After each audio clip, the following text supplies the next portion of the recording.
The Florida Podcast Network, the voice of Florida.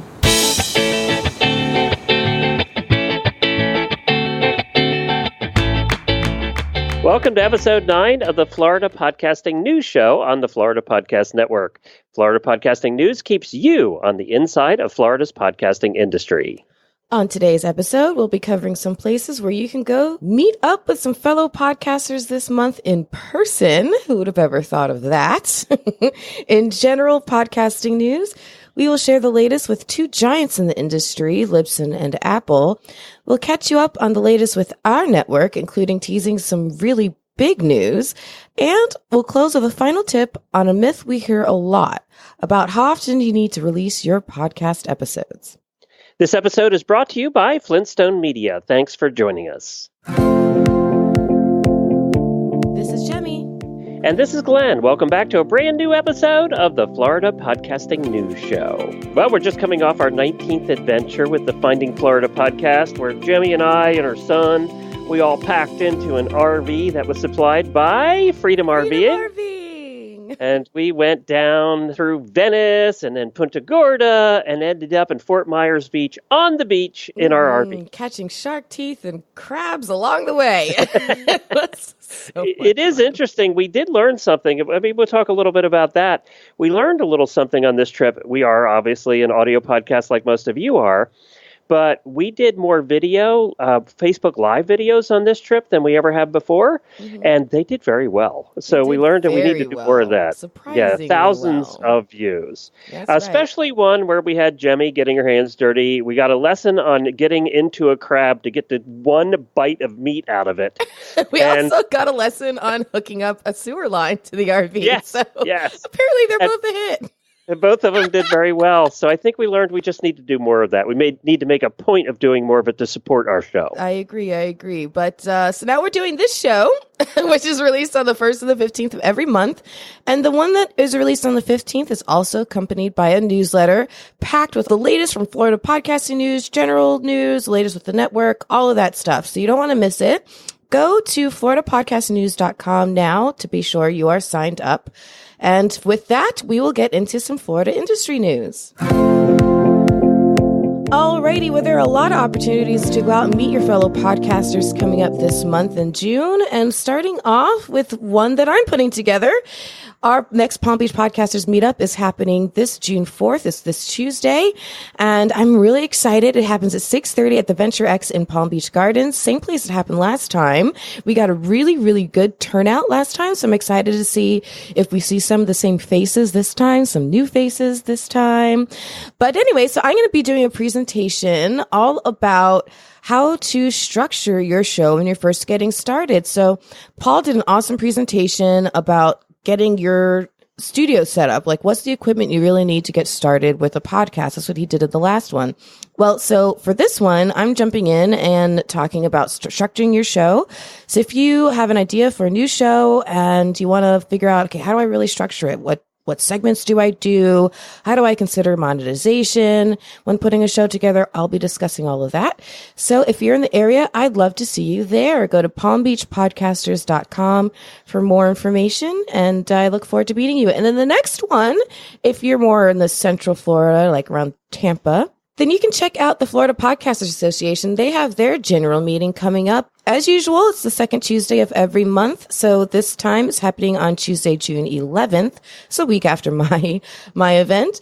It's happening right there in Tampa in the IHOP off of Spruce Street. So we'll include a link to that event in our show notes as well. So make sure that you meet there. I go down to that one every once in a while. Yeah. About every 3 months I visit that one. They're outgrowing the IHOP. They used to do it at a different spot, and they outgrew that, and now they're outgrowing the IHOP. So I think he's going to have to think a bigger restaurant or something. I'm going to have to get out there soon too. In fact, one of my newest clients, who I'll be announcing in a later episode, one of my newest clients, actually, he goes to that Podcasters Meetup group all the time. So it's a really big group. A lot of people doing amazing things in that group. So if you're in the Tampa area, be sure that you get your face seen there next time. And third up on the list is me again. I'm running around like a mad woman in June, apparently. And I actually got hit up by Danny Pena. He's a podcaster out of Miami. You've heard about him before on the show. He does Gamertag Radio. And he has been invited by the Connecticut School of Broadcasting to do a podcast workshop. So he's going to be headed there Saturday, June 22nd. It happens from 11 a.m. to 2 p.m. Now, that is 3 hours. That is a lot of time for one man to be talking about podcasting. So he has brought in reinforcements, me. So he's asked me to come in and talk about my origin story with the group. So if you want to hear about how I got involved and started in podcasting and then grew into a full-fledged podcasting business, I'm all adult now, all grown up in my podcasting shoes. And if you want to hear how I did it, then come down and meet me with Danny on Saturday, June 22nd at the Connecticut School of Broadcasting in Pembroke Pines. We'll put a link to that in the show notes as well. And if you are a Florida podcaster with news to share, whether you're in my area, you're in Glenn's area, or you're anywhere throughout the state, feel free to promote the heck out of yourself and what you're doing on this show. Just email me. You can send it to news@floridapodcastnetwork.com and just tell us your news. You are listening to the Florida Podcast Network, the voice of Florida. FPN is committed to promoting local brands and businesses through a network of podcasts celebrating the Sunshine State, and you can be a part of it. Are you a Florida Visitors Bureau, publication, blogger, or attraction looking to more regularly reach your townspeople and tourists? Turn your content into an ongoing podcast as one of our affiliates. With your own show, you can create lasting content that increases your public exposure and positions your brand to represent the voice of your corner of Florida. And FPN will guide you every step of the way, launching your turnkey podcast in just a few weeks. Once part of our network, affiliates can then turn their podcasts into profit centers by selling ads and securing sponsors for their episodes.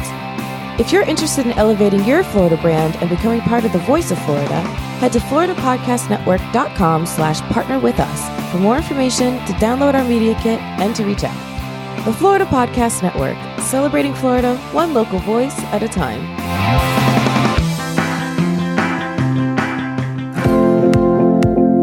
All right, now off to general podcasting news. I learned something new today I had no idea about. Did you know, Glenn, that Netflix has a podcast? No, I didn't. I didn't know that either. It sounds like I'm doing a commercial, but I have a lot of shows we watch, but I didn't know they had a podcast. I know. And so I found this out because PodX is a podcasting conference that's happening right now, actually, as we're recording. It's happening in Nashville. And so, first of all, I'd never heard of PodX, so wow, that's amazing. They're expecting 1,500 people. Where did this conference come from? Huge podcasting conference. So I need to check out PodX, apparently. Yeah, so in looking at the website, I figured out that Netflix is in the podcasting space. And I was like, well, because they have a whole like Netflix podcasting studio at the conference. I was like, well, how did I miss that Netflix was into podcasting? So yeah, I looked it up. And they have a podcast called You Can't Make This Up. And it's a companion podcast that talks all about the Netflix show. So why am I so surprised about this? I mean, Netflix has been on the forefront of content creation. It's really been moving the needle and making huge changes that affect literally the entire entertainment industry. Why wouldn't I expect Netflix to have a podcast? I want to listen to this one now. But it's interesting. I had no idea. So anyways, I just thought that was random and piqued my interest. What else is going on in news, Glenn? Well, there were a couple things, and we can discuss these a little bit. Libsyn came out with their latest statistics again. They do this every month on where people are listening, according to Libsyn. And Libsyn, of course, is one of the biggest podcast hosting companies. Yeah. And I got to tell you that my numbers, the best I can tell for Horse Radio Network, don't agree with this. So, and there were a couple comments I wanted to chat about. So it's showing that 60% listen through Apple Podcasts and iTunes, almost 10% Spotify, 3% Overcast, 2% Castbox, Stitchers 2%, and then everybody else, all the rest of them.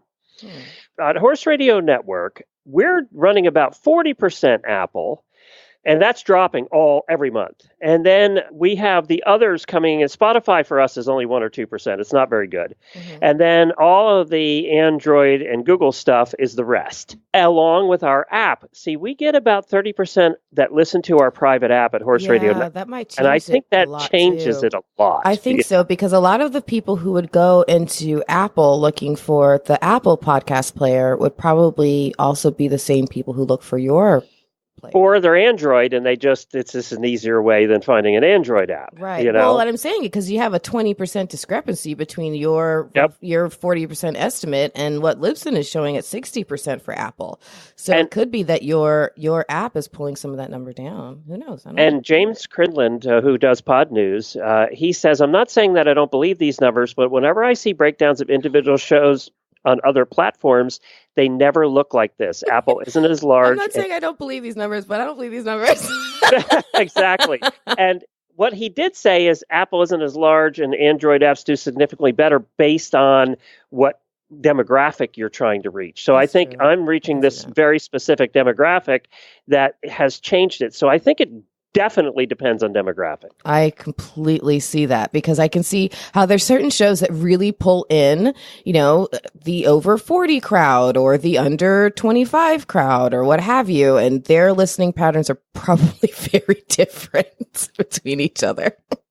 So I just thought I'd point that out. I thought it was interesting, but that leads me to the next thing I wanted to bring up, and that doesn't mean that your show shouldn't be everywhere. It should be everywhere. It should be everywhere. But there's so many podcast directories now. There's so many places to put your show that sometimes it's confusing. Is my show there? Isn't it there? What's the story? Well, we're going to put a link in our show notes for today's episode. This is episode 9, and the show notes will be found at FloridaPodcastingNews.com. Because Pod News also did a directory guide. And this is one of the most comprehensive directory guides I've seen. It's in one blog post, and it gives you all the links to add your show to all the major directories. So what you do first, let's say the top one on their list is Acast. By the way, I've never looked at Acast, so I'm going to go there and look and see if our shows are there. Oh, yeah. A lot of these pull from Apple's feed, but some do not. So what you do is you go there, you search for yours. If your show isn't there, you submit it. And there are about 30 of them. So it would be worth your time to go down through all of these and make sure your show's there. In fact, if you have any interest in making sure your show is as discoverable as possible, you want to make sure it is everywhere. And that also includes, I don't know if it's on the list, but it also includes places like YouTube, which you wouldn't think on the top of your mind as being some place to go and make sure your podcast is distributed. But I would add that to this list if it's not there as well. So definitely pay attention to the list. Actually, this list is something that I've consulted many times in my podcasting career to make sure every show that I have is where it needs to be. So it's a very comprehensive list. And I will add one more place to the list, Glenn. As some of you may know, we recently moved Finding Florida Podcast to its own server, and you don't need to know all the techie details, but it opens up some opportunity for things for us to do with the other websites. And one of those things that we'll be doing is moving the Florida Podcast directory to its own website. Right now, it was part of Florida Podcast Network, and now it's kind of hidden because it was confusing. Are these shows part of the network? Are they not? So I just kind of hid the whole thing. But I'll be putting it on its own website. So there will be FloridaPodcastDirectory.com available, where if you have a podcast that originates out of Florida, you can submit it there and be listed. So look for it. Doesn't have to be about Florida. It doesn't have to be about Florida. Just, I'm trying to champion our Florida podcasters here. And so if you go to FloridaPodcastDirectory.com now, you can submit it. And once the website is fully operational and on its own, you'll see it there. Look at you doing all that hard work. I try. Well, one other place that if you're hosting with Libsyn, they made a big announcement this week that they made a deal with radio.com, which, to be honest, I'd never heard of, which apparently is part of CBS. I didn't realize that either. Yeah. So they have a huge app with 111 million monthly unique audience members. That's a lot of audience I members. don't know why I never heard of this, but anyway. You never heard of Acast either. What's wrong with you? Must be in the barn way too much.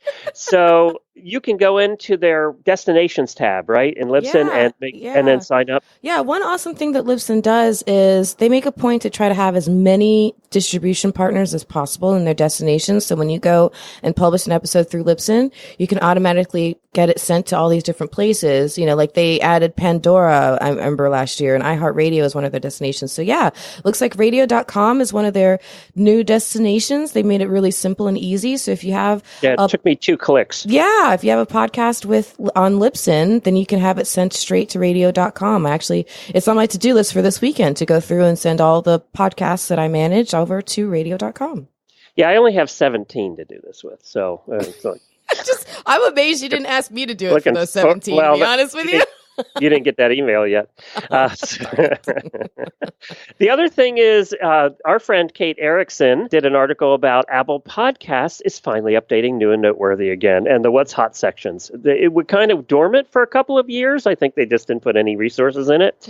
And the same people were on new and noteworthy for like years, and they didn't change it. Oh, well, they got lucky. They were up there forever. Gosh. Now, how I feel about new and noteworthy is, I think we've talked to some people a bit who did get on it, and they saw a little bit of a bump, but not a lot of them saw a huge bump where it stuck. People would try it out. And there's so much confusion about how people even get into new and noteworthy. Well, she goes into that, and I wanted to talk about this a little bit because I disagree with some of this, but that's okay. She says, while we don't know every detail, we do know that the algorithm is at least partially made up of the following data sets: downloads and listens within the last 24 hours. That has always been known. Mm-hmm. The number of podcast subscribers, and the ratings and reviews. Mm-hmm. So we think that all of those things go into who gets selected. It does, but I think ultimately what I've heard is that the ultimate decider is humans. They actually have people who just decide which. It's not like an automatic algorithm that just spits out the list. Well, I do know there's some podcasters who know Apple that they've made calls and gotten put on the list. Yeah, so I think a little bit of it is political. Exactly. They're humans that make the ultimate decision, I believe. Now, Kate went on to talk about how do you get, when you launch a show, what are the things that you need to do to get the number of listens in 24 hours up, to get the number of subscribers up. And this is where I'm going to disagree with her a little bit. Uh-oh. She says... Bringing out the soapbox. Hold on. Sliding into the place. There you go. Right here. Okay. She said, tell your friends and family you're launching a podcast. Create content a specific audience wants and needs. Let your fans and family know once your podcast is live, and ask your friends and families to tune in, subscribe, leave a rating and review, and share with your friends. This is all good, and it's common sense that you're going to let your friends and family know. But if that is your only marketing plan for your show, it will fail. You will not have any listeners. What? You mean my Aunt Beulah out in Texas? She's not enough to keep my podcast going? How many of your friends and family listen to your show or shows? Sadly, too many. And in my case, none, because none of my friends and family are into horses. So nobody listens. As a matter of fact, it's the biggest pet peeve. I do a daily show, 90 minutes a day, where we talk about our lives, and our relatives say, what are you up to? I'm like, listen to the freaking show. You'll know exactly what we're up to. So what I am saying is you need a marketing plan. You need to, unless you're doing this for fun and you don't care if you're just talking to yourself, or you don't care if you'll have 12 listeners after 6 months, you need some kind of marketing plan in place, more than tell friends and family. Yeah, if you want any chance of being seen by the people, by the puppeteers who decide the news and noteworthy section, you need a better marketing plan than that. Even beyond that, let's forget new and noteworthy. You need a marketing plan. You need to say, okay, I'm going to do the following things like you would any business to market my content, to get it out there in front of people. And I hope that within your niche, you know where your people are, mm-hmm. that you can go find them. You can go find them and do it well.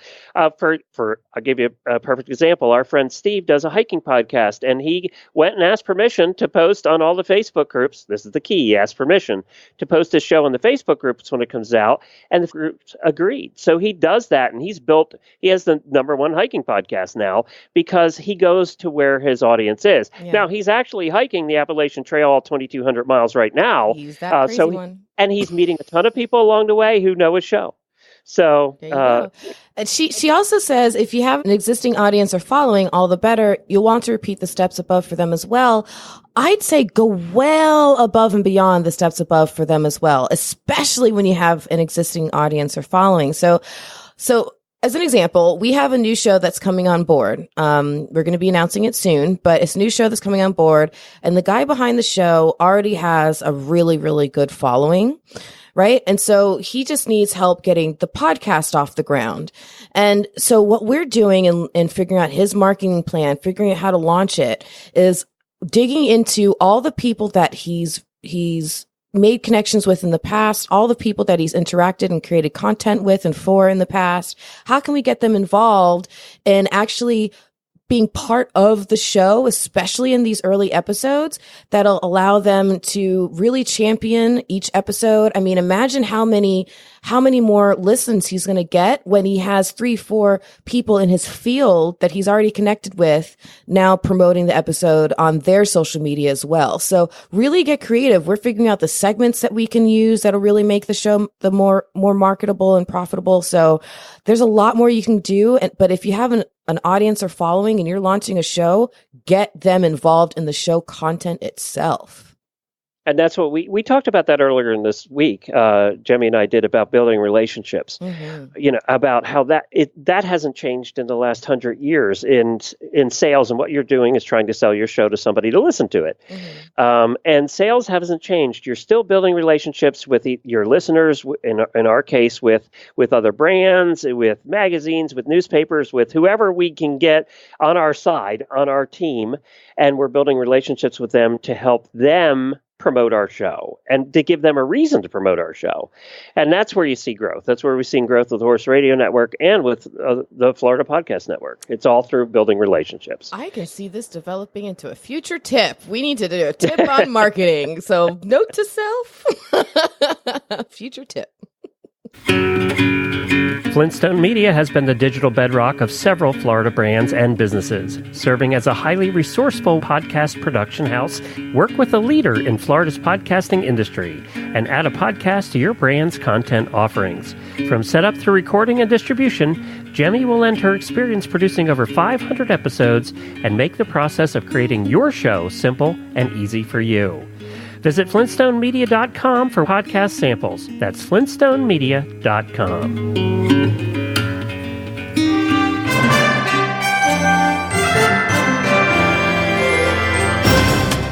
Well, in Florida Podcast Network news, we had our first crossover show. We got to hang out with some of our peeps, Beach Talk Radio. When we were doing our RV adventure, we went down to Fort Myers Beach, and Ed and Kim do their show, Beach Talk Radio, on the beach every Saturday morning.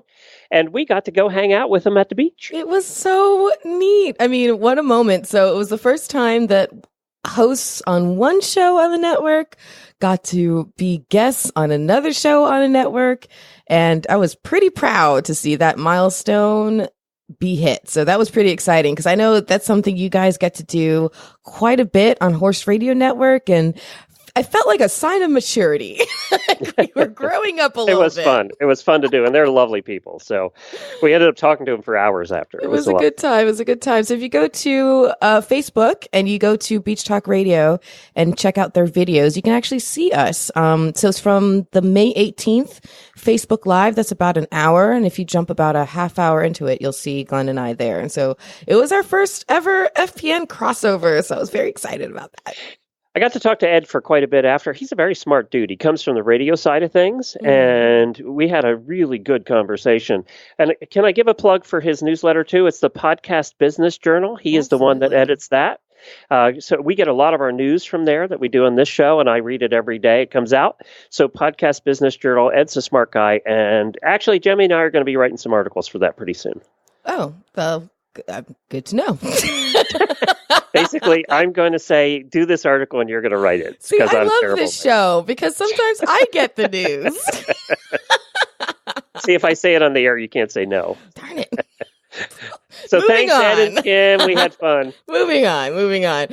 Speaking of Facebook Lives, I also want to say that our other show, People of Palm Beach, has also evolved a little bit in the last couple of weeks. So Suzanne Boyd, who does that show, she has been doing a great job, and she and her team over there have actually decided to start doing their show on Facebook Live as well. So they do theirs on Thursdays, usually in the morning, and right on Facebook. If you go check out People of Palm Beach, you can see her interview her guest. And usually she changes different locations. Sometimes she does it from her home, but sometimes she does it from really interesting locations. So it's visually very interesting as well. So I'm excited to see her reaching out and trying new things with People of Palm Beach. You know, it's really exciting working with people like Ed and Kim Ryan and working with people like Suzanne Boyd. They're very innovative. They're thinking outside the box, and it's exciting to have them just as part of our team. So yay to that. And we have a third bit of news, which involves another new member of our team, sort of. We have a brand new roaming reporter for Finding Florida. And his name is Dave Butler. Some of you may already know him as the Florida beer blog guy.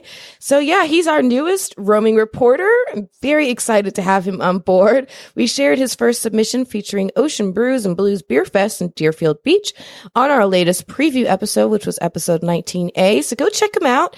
He's been doing his beer blog since March of 2014. So a little over 5 years.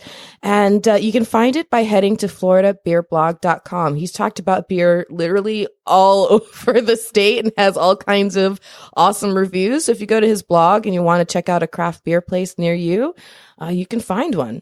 And if you're interested in being a roaming reporter, well, anybody can apply to contribute. Just send me an email. You can tell us your name, where you're from, the name of your show if you're already a podcaster, and the kinds of things that you do when you go out and check out your local area. Just send an email to me, jaime@floridapodcastnetwork.com.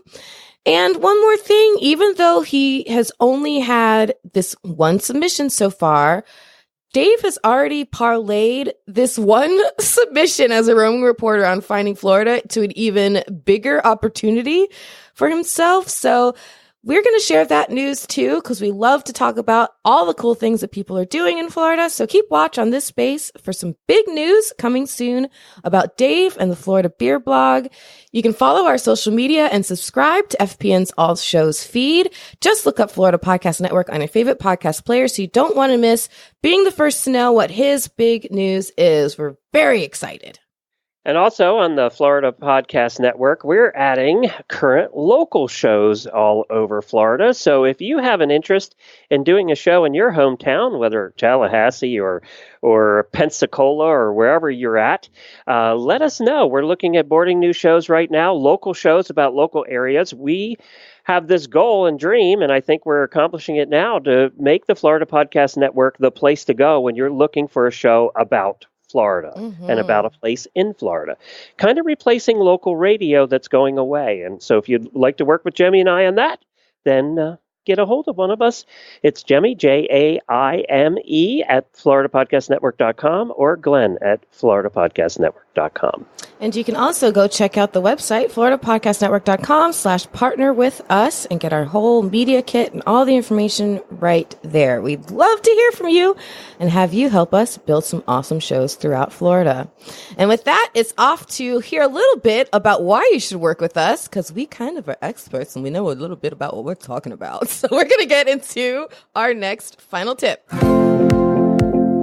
So in our tip of the episode, Jaime is up today, although this is probably something that we both deal with all the time. You have brought something that's been coming up over and over and over again. I see it in the Facebook pages all the time, too. My gosh. So I have been hearing the same one thing over and over and over again. Yeah, in conversations, especially in these last couple of weeks, but all over the place. Facebook, with all kinds of new podcasters in particular, whether they're members of the Palm Beach podcasters, like, talking to them at the last Meetup group, or potential Flintstone Media clients, potential FPN affiliates. I mean, everybody I've been talking to, especially in the last few weeks. You name it, this is one thing they have all said, and it's driving me insane. It's a myth, and it needs to be addressed now. And the myth is that you need to, when you're starting out a show, you have to release an episode every week. No, you don't. In fact, if you release an episode every week, you can end up shooting yourself in the foot. Now, there are certain rare unicorns out there who can release an episode every week from the start and do a really great job and never look back, right? But these typically are people who are used to creating content. Like Suzanne Boyd, for example, People Palm Beach. I would have absolutely said to her, yes, if you want to release every week, go for it, because she has 20 years in the news business. She's used to creating content. She knows what's up. Most people have no idea what really goes into creating good content for a podcast and really prepping.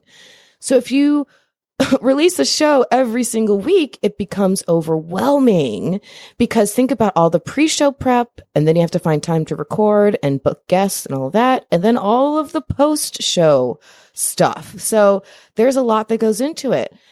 I don't know where this even, do you have any idea where this myth even Well, I came think from? in the old days, people did release every week, but then a lot of the people who started in the old days, You're raising your hand. Yeah. Okay, for those A of lot us of who can't see. in my case, we did it weekly, but I had help. My co-host was really helpful. We split the work.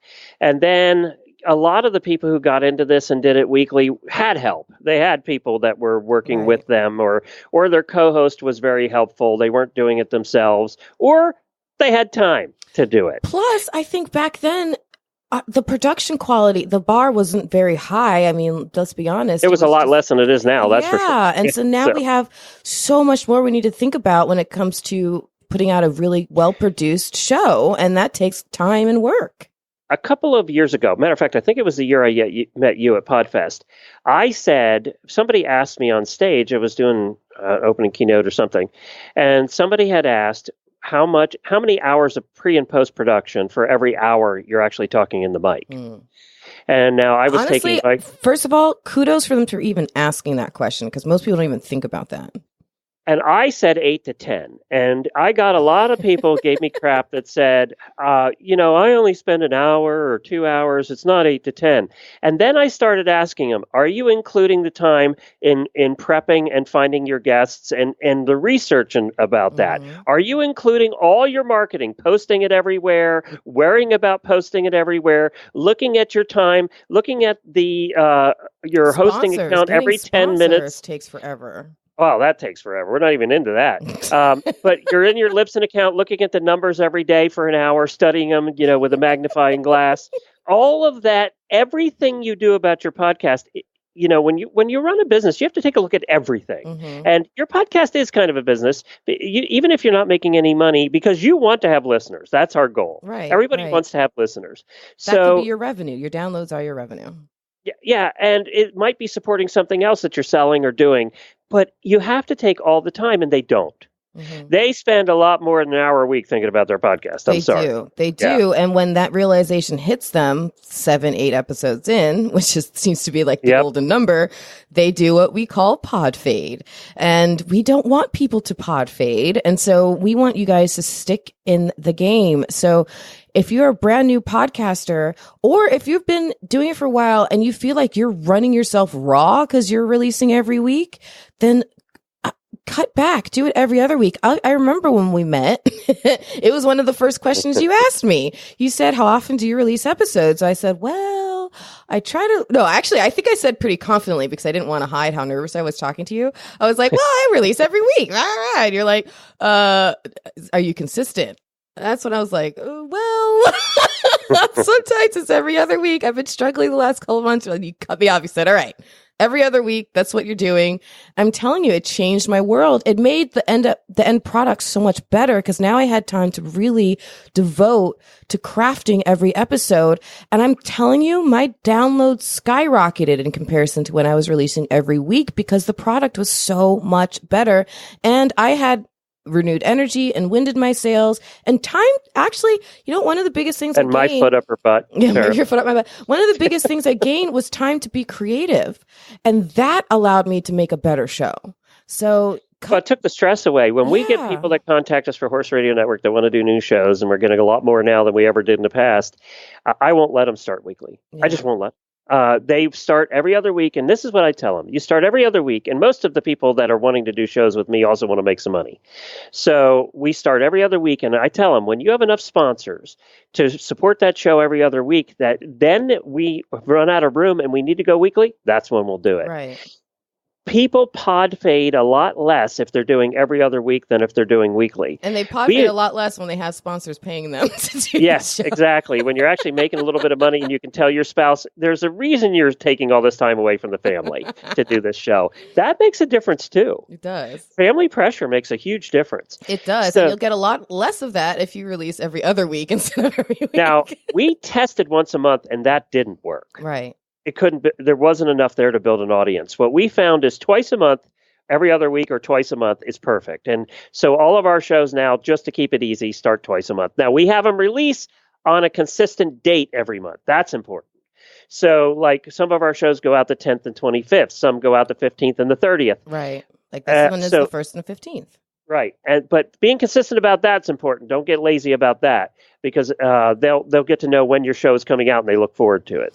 So everybody who's listening, I'm about to do you a really, really big favor. The same favor that Glenn did after that first conversation. I give you permission to cut back. Yes, permission to go from every week to every other week or twice monthly or whatever. Permission granted. There you go, magic wand on all the things. Relax. Every other week is just fine. Yeah, if you're having a tough time, it'll definitely help. It'll definitely help. All right, so for more updates on all of this and other news, plus details and show notes about today's show, go to FloridaPodcastingNews.com. You can find details and show notes about today's episode. Plus, sign up and receive the newsletter that accompanies this very podcast. And we'd love to hear your feedback. Join us in our closed Facebook group exclusively full of super fans of Florida Podcast Network shows and all things Florida. Just search for FPN Insiders on Facebook to leave us comments or gain access to early scoops, contests, and other special treats. And you'll be the first to hear all the announcements that are going to be coming down the pipeline soon. There will be plenty. So we look forward to meeting you in there, and you don't want to miss any of it. And if you have podcasting news to submit to the show, whether it's about Florida or there's some general podcasting news that you think would be appropriate, then email me at Jaime@FloridaPodcastNetwork.com or email Glenn, GLENN, at FloridaPodcastNetwork.com. Many thanks to this week's sponsor, Flintstone Media, which is the parent company of the Florida Podcast Network. It's owned by Jaime, and it's a podcast production house and website services company. You can find it at flintstonemedia.com, and I can personally vouch for her. She does a good job, or I would have fired her a long time ago. A long time ago. Except I'm cute, so maybe you would have kept me around. No, I'd kept you around a little longer. And be sure to visit all the great shows on the Florida Podcast Network. You can find them at FloridaPodcastNetwork.com. Until the next time, thanks for hanging out on the inside of Florida's podcasting industry.